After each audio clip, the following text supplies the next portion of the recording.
Previous ভিডিওতে আমরা দেখেছি কিভাবে করে একটা ওয়েবসাইটে পারফেক্টলি কিছুক্ষণ সময়ের মধ্যে আমরা এনহ্যান্সড ই কমার্স ট্র্যাকিং বা কিভাবে করে একটা ওয়েবসাইটের page view content add to cart check out payment information and purchase সব কিছুকে ট্র্যাকিং করা যায়। আজকের ভিডিওতে আমরা দেখার চেষ্টা করব কিভাবে করে আমরা আমাদের গুগল ট্যাগ ম্যানেজারের মধ্যে সার্ভার সাইটটাকে কনফিগারেশন করতে পারি বা সার্ভার কন্টেনারকে কীভাবে করে কনফিগারেশন করতে পারি। তো চলুন শুরু করা যাক। সার্ভার কন্টেনার কনফিগারেশন করাটা খুবই সিম্পল একটা প্রসেস। জাস্ট আপনি সিম্পলি অ্যাডমিনে ক্লিক করবেন,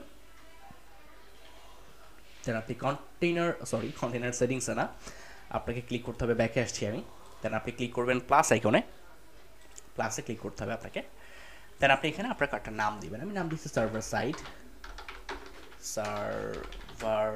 সাইড নাম দিচ্ছি আমি। দেন এখান থেকে আপনি সার্ভারে প্রেস করে সিলেক্ট করে ক্রিয়েটে চাপ দিবেন, তাহলে আপনার সামনে একটা ইন্টারফেস চলে আসবে।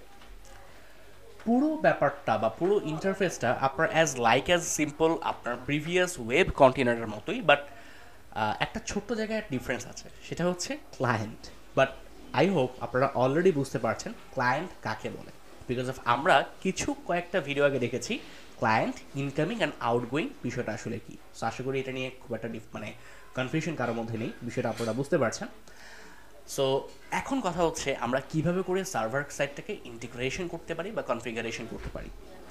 সার্ভার সাইট কনফিগারেশন করার দুইটা ওয়ে আছে। একটা হচ্ছে গুগল ক্লাউড প্ল্যাটফর্ম ইউজ করে, আরেকটা হচ্ছে ম্যানুয়ালি কাজ করে। গুগল ক্লাউড প্ল্যাটফর্ম ব্যবহার করে যেটা আপনি কাজ করতে চান, সেক্ষেত্রে গুগল ক্লাউড যদিও আপনাকে $300 একটা ফ্রি ক্রেডিট দিবে, বাট সেক্ষেত্রে আপনাকে একটা credit card, dual currency supported একটা কার্ড আপনাকে ব্যবহার করতে হবে। যদি আপনি কার্ডটা ইউজ করেন তাহলে সেক্ষেত্রে খুব ইজিলি কাজটা করতে পারবেন। সেক্ষেত্রে আপনার জন্য খুব জটিল কিছু করা লাগবে না, just simply automatically provision tracking সার্ভারে ক্লিক করবেন। দেন এখানে হচ্ছে ক্রিয়েট এ বিলিং অ্যাকাউন্টে চাপ দিবেন। সো চাপ দিলে হচ্ছে গুগল ট্যাগ ম্যানেজার আপনাকে গুগল ক্লাউডে নিয়ে যাবে, এবং গুগল ক্লাউডে আপনি আপনার ডিটেলস ইনফরমেশনটা অ্যাড করবেন, প্লাস আপনি আপনার যে ক্রেডিট কার্ড আছে ডুয়েল কারেন্সি সাপোর্টেড বা আপনার যে ডেবিট কার্ড আছে ডুয়েল কারেন্সি সাপোর্টেড, সেটাকে আপনি অ্যাড করে দিলেই আপনার কাজ শেষ হয়ে যাবে। এইটা যাদের কার্ড আছে তারা খুব ইজিলি করতে পারবেন, খুব ডিফিকাল্টিস হবে বলে আসলে আমার কাছে মনে হয় না। ডিফিকাল্টি যেটা হবে সেটা হচ্ছে যাদের আসলে কার্ড নাই তারা আসলে কীভাবে করে কাজ করবেন সেটা একটু ডিফিকাল্ট হতে পারে। সো যাদের কার্ড নাই তারা আসলে কীভাবে করে কাজ করতে পারেন সেটা নিয়ে হচ্ছে আমি একটু কথাবার্তা বলি। আর যাদের কার্ড আছে তারা সিম্পলি জাস্ট এখান থেকে আপনার পার্সোনাল প্রজেক্টের জন্য আপনি টার্মস অ্যান্ড কন্ডিশন অ্যাগ্রি করে কন্টিনিউ করলে ওরা একটু পরে আপনাকে বলবে যে আপনার আরও কিছু ডিটেলস দেওয়ার জন্য, লাইক হচ্ছে আপনার কিছু ইনফরমেশন লাগবে, মোবাইল নাম্বার এসব লাগবে। সো এইসব দিয়ে আপনি ডাটাগুলোকে ফিল আপ করে দিলে আশা করি কাজটা হয়ে যাবে।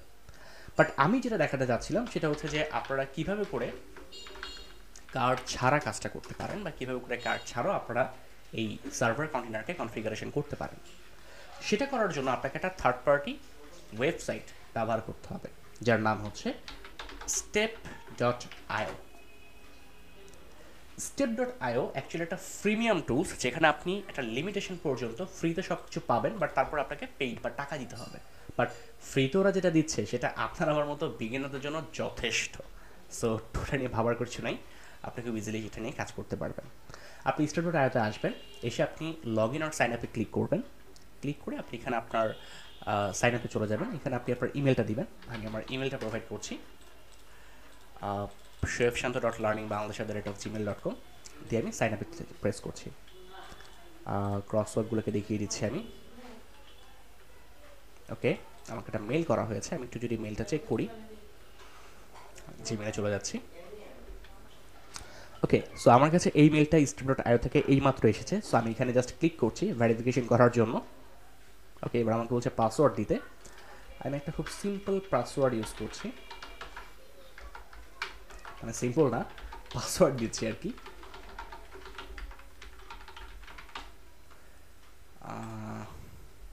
সেভ পাসওয়ার্ডে ক্লিক করছি।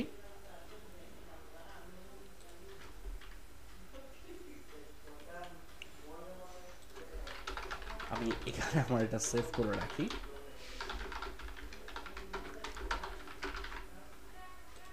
ওকে, সো এখানে আসার পর আপনাকে ক্রিয়েট কন্টেনার এখানে প্রেস করতে হবে। আপনারা নাম দিবেন, আমি নাম দিচ্ছি সাপোজ লার্নিং বাংলাদেশ।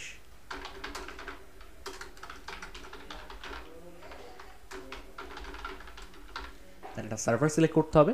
বাংলাদেশের সবচেয়ে কাছে হচ্ছে সিঙ্গাপুর, আমি সিঙ্গাপুর সিলেক্ট করছি।